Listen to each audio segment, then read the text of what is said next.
Yes, James, I was just saying, I read your piece in the Financial Review today, and the parallel between nationalist tendencies, not just in China, but in the United States and Australia, like other nations, is caught in the middle.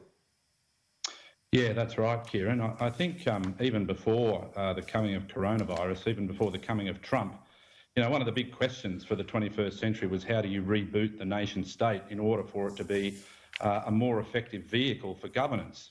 Now, coronavirus has just poured a kind of an accelerant on that process, if you like, and it's being dealt with on a fairly exclusively national basis.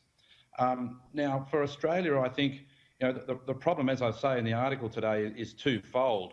We're uncomfortable about the assertion of an aggressive form of Chinese exceptionalism under Xi Jinping. It's making us very nervous, like other partners and allies in Southeast Asia and North Asia.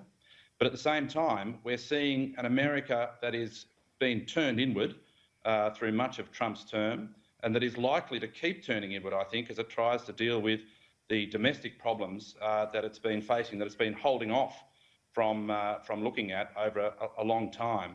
So just when America seems to be losing that confidence and the ability to really, I think, assuage allied concerns in the region that it's going to be here to stay, and that not only is it here to stay, that it's got the capability to match China's growing sort of presence in the region, the two things are coming together.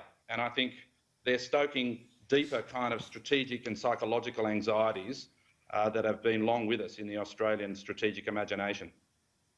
Well, the Australian strategic approach in many respects and you point this out, that our prime ministers, basically from the prime ministers down, our political elites have been willing the United States on to say, That's right. OK, stay here. So much so that you've got the Obama pivot, the Marines through the top end, Julia Gillard, when she addressed the Congress, said, Americans can do anything and so on. So I guess where does it fit now? I mean, they're our most important strategic ally.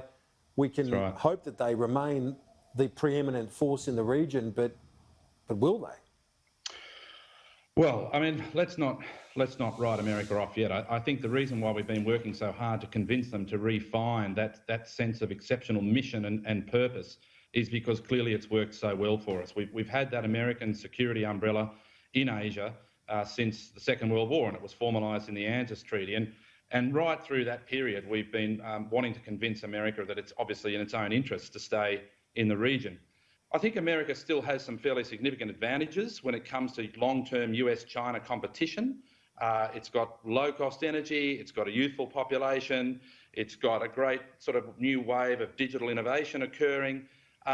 We've been here before, haven't we? We've been too quick to write America off in the past. The question, I think, is, Kieran, even if America comes back this time, even if there is a kind of a revival of American purpose and power, the question is to what level will it reach? And will that be a sufficient enough level to successfully retain strategic predominance in China, in the region? I mean, I think that's the big question that's on the lips of all America's allies and partners in this part of the world at the moment.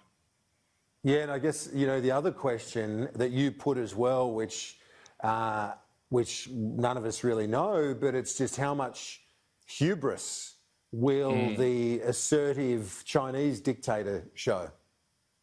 Well, this is right. Whether or not, I think it's fairly clear, isn't it, that Xi Jinping has made a calculation for a number of years now that with America distracted either in the Middle East or dealing with the aftershocks of the global financial crisis, and now with President Trump, whose concern is really just to get his own way in the world, especially on trade, Xi has clearly made a calculation that America is at a weaker point in its history, and that now is the time that he can assert his will. And we've certainly seen him do that in the South China Sea. We've seen him talk about a China dream and a China model that is something of a beacon for developing countries. So he's clearly seeing China being able to take some fairly confident steps forward in the absence of American leadership in Asia, and America not turning up here as much or as often as it should. Now, does that mean that Xi is going to push the envelope even further somewhere like Taiwan. I think that's obviously what we're all very concerned about at this stage, is whether or not he will take more risks associated with that kind of hubris that comes from superpower nationalism. But that's what our diplomacy should be all about at the moment, is working with allies and other countries in Southeast Asia, I think, to make sure that that kind of conflict is something that doesn't happen.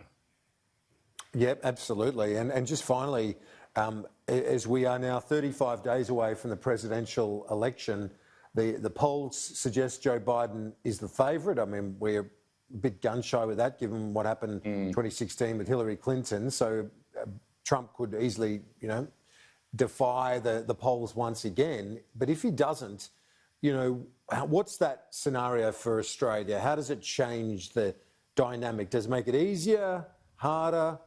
What's your thinking? Well, my sense is that you're talking about a Biden victory, right? Yeah, exactly. Yeah. Look, my sense is, I mean, as you know all too well, Kieran, I mean, both of these candidates have been trying to outpoint each other on who can be the toughest on China.